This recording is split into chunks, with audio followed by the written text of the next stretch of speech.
Téléstar, comment vous sentez-vous dans l'équipe de Balance ton poste? Bernard Laporte, extrêmement bien. Il y a beaucoup de débats, parfois houleux, pendant l'émission, mais si est le principe de BTP. On se respecte tous.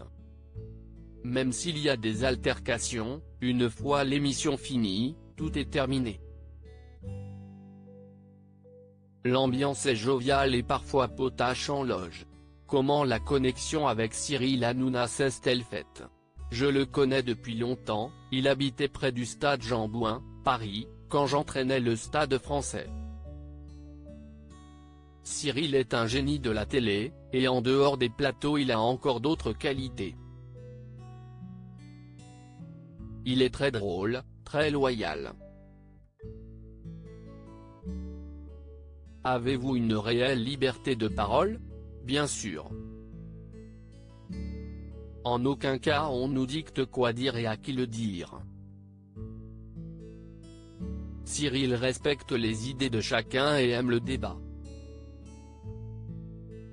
La spontanéité et la transparence sont les maîtres mots de cette émission. Les nombreux cas de contamination à la Covid-19 au sein du 15 de France ont récemment créé la surprise. Comment les expliquez-vous? Nous avons déjà tout dit à ce sujet. En tant que président de la Fédération française de rugby, quels sont les objectifs pour votre second mandat? La France accueille la prochaine Coupe du Monde, en 2023. Autour de cet événement fantastique pour lequel nous souhaitons que l'équipe de France soit pour la première fois de son histoire championne, nous articulons notre projet fédéral à destination des clubs amateurs. Le rugby, si est une famille au sein de laquelle le professionnel et l'amateur ne font qu'un.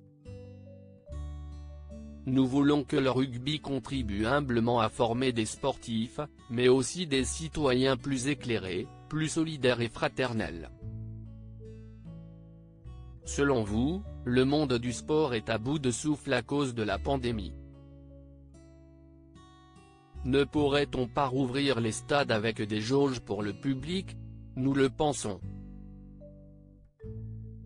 Le professeur Roger Salquin, notre président du comité médical et ancien président du Haut Conseil de la santé publique, a travaillé sur un protocole qui permettrait de faire revenir le public dans des conditions de sécurité sanitaire suffisantes. Les équipes en ont besoin, la ferveur populaire, si est un moteur essentiel. Dans un stade à capacité de 80 000 spectateurs, proposer d'accueillir 20 000 personnes ne devrait pas être impossible. Le magazine People with Money vous classe en tête des sportifs les mieux payés cette année. Qu'en pensez-vous? D'abord, je suis flatté que les gens pensent que je suis encore un sportif. Évidemment que si est une fake news. Je suis président de la FFR, mais je suis bénévole.